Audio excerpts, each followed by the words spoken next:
Crypto શું છે તે ઘણા લોકોને ખબર જ હશે, પણ આ વિડીયો એના માટે છે જે હજી વધારે સમજવા માંગે છે તેના માટે. હવે એમ જોઈ કે તે ડિજિટલ તો છે પણ ડિજિટલ હોવા છતાં રિયલ કેમ છે. તો એપિસોડ 1માં આપણે પૈસાની શરૂઆત કેમ થઈ હતી તે જોયું હતું અને બેંક સિસ્ટમ અને તેમાં શું પ્રોબ્લેમ થાય છે તે સમજ્યા હતા. એન્ડ હવે લોજિકલી એક જ સવાલ બચે છે કે જો આજનું સિસ્ટમ પ્રોબ્લેમ વાળું છે તો ક્રિપ્ટો આવ્યું શું કામ? અને સૌથી મોટો ડાઉટ એ છે કે ક્રિપ્ટો તો મોબાઈલમાં ખાલી નંબર જ દેખાય છે, તો રિયલ પૈસા કેવી રીતે ગણાય? ચાલો એકદમ શાંતિથી અને ગ્રાઉન્ડ લેવલથી સમજીએ. ક્રિપ્ટો શબ્દ કોઈ એ ફેન્સી વર્ડ નથી, એટલે ફેન્સી કોઈ શબ્દ નથી. ક્રિપ્ટો આવે છે ક્રિપ્ટોગ્રાફીમાંથી. ક્રિપ્ટોગ્રાફી એટલે માહિતીને કોડમાં બંધ કરવી, એવી રીતે કે બીજો કોઈ તેને બદલી જ ન શકે. અને કરન્સી એટલે પૈસા, એટલે થયું ક્રિપ્ટો કરન્સી. એવા પૈસા કે જે કોઈ કાગળના નથી અને કાંઈ બેંકમાં કોઈ પડ્યા નથી, પણ મેથ્સ અને કોડથી લોક થયેલા છે.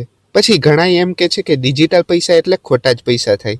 ક્રિપ્ટો ડિજિટલ છે એટલે તે ફેક છે એવું શક્ય નથી. પણ જો તમે ક્યારેય તમારા બેંક એકાઉન્ટના પૈસા હાથમાં પકડ્યા છે તો તે પણ ડિજિટલ જ છે, એટલે કાંઈ તે ફેક તો હે એવું તો કંઈ સાબિત થતું નથી.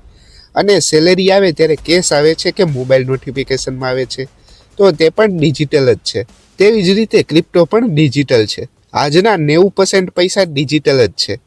બેંક સર્વરમાં નંબર દેખાય છે જે તમારા પૈસા જ છે, એવી રીતે ક્રિપ્ટો પણ નંબર જ છે, પણ તફાવત છે તેમાં સિસ્ટમનો. બેંક મની અને ક્રિપ્ટો વચ્ચે શું ડિફરન્સ છે ચાલો જોઈ લઈએ. બેંક મની એટલે કે તેમાં બેંક છે તે રેકોર્ડ રાખે છે, ગવર્મેન્ટ તો કંટ્રોલ કરે છે. બેંક ફ્રીઝ પણ કરી શકે છે અને બેંકની પરમિશન હોય તો જ ચાલે છે, એટલે તેમાં સરકાર ઇન્ક્લુડ હોય છે અને તે સરકાર કંટ્રોલ કરે છે.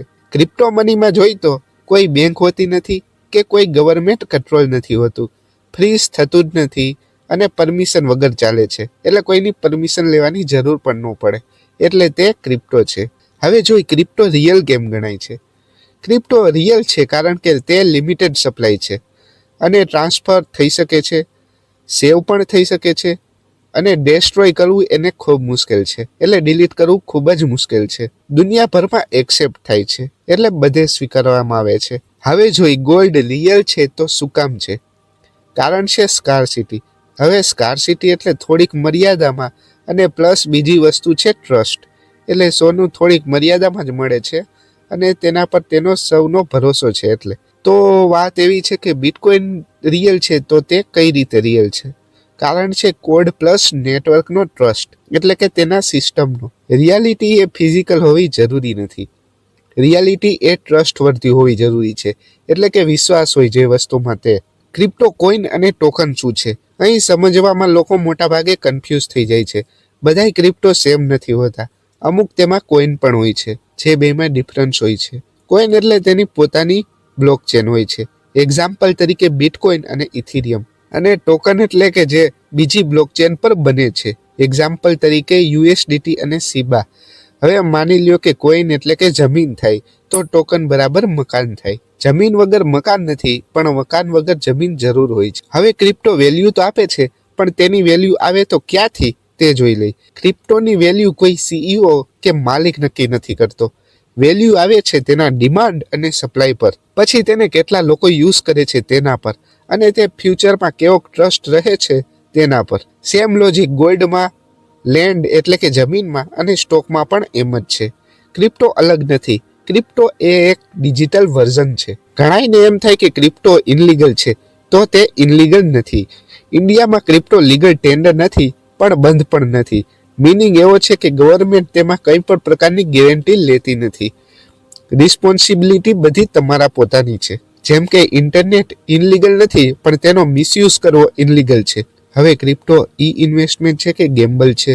ચોખ્ખું કહીએ તો જો તમારી આગળ નોલેજ હોય તો ક્રિપ્ટો ઇન્વેસ્ટમેન્ટ જ છે, એન્ડ જો નોલેજ ન હોય તો તે ગેમ્બલ છે. જો સિસ્ટમ સમજીને તમે લોંગ ટર્મ વિઝનથી તમે તેને ઇન્વેસ્ટમેન્ટ બનાવી શકો છો, તો પ્રોબ્લેમ ક્રિપ્ટોમાં નથી, પ્રોબ્લેમ છે બ્લાઇન્ડ ટ્રસ્ટમાં. હવે જોઈ તો ક્રિપ્ટો અને UPI બેય સેમ છે કે શું? તો ના, તે બેય સેમ નથી. UPI એટલે તે બેંકની મની છે, બેંક તેને કંટ્રોલ કરે છે અને તેમાં બેંક પરમિશન આપે ત્યારે ટ્રાન્સફર થાય છે.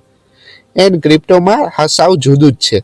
તેમાં બેંકની કઈ જરૂર હોતી જ નથી અને તેમાં બેંકની કઈ પરમિશન લેવાની જરૂર થતી જ નથી. ગ્લોબલ રીતે તે વપરાય છે ક્રિપ્ટો, એટલે કે અમેરિકામાં પણ એક જ પ્રાઇસ હોય અને ઇન્ડિયામાં પણ એક જ પ્રાઇસ હોય. તે 24/7 જ ચાલે છે. તેમાં એવું નહીં કે હાલો બેંકનું સર્વર બંધ છે તો આપણે ટ્રાન્સફર ન કરી શકીએ. તે ગમે ત્યારે ટ્રાન્સફર કરી શકીએ, એટલે તે બોર્ડરલેસ છે. યુપીઆઈ બેટર કન્વિનિયન્સ છે તો ક્રિપ્ટો તે બેટર ફ્રીડમ છે. હવે ક્રિપ્ટો બધા માટે છે કે શું?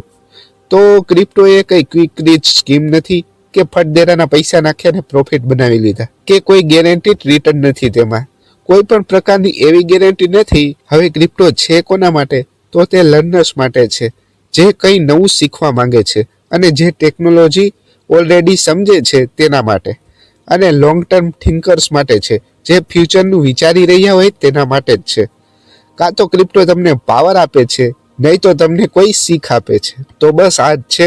એપિસોડ 3માં આપણે કોર ટેકનોલોજી વિશે સમજીશું, જેમાં બ્લોકચેન શું છે, લેજર એટલે શું, ટ્રસ્ટ મશીન તો તે કેવી રીતે બને છે, તે બધું સમજીશું. તો આવા જ વિડીયો જોવા માટે ફટાક દઈને સબસ્ક્રાઇબ કરી નાખો.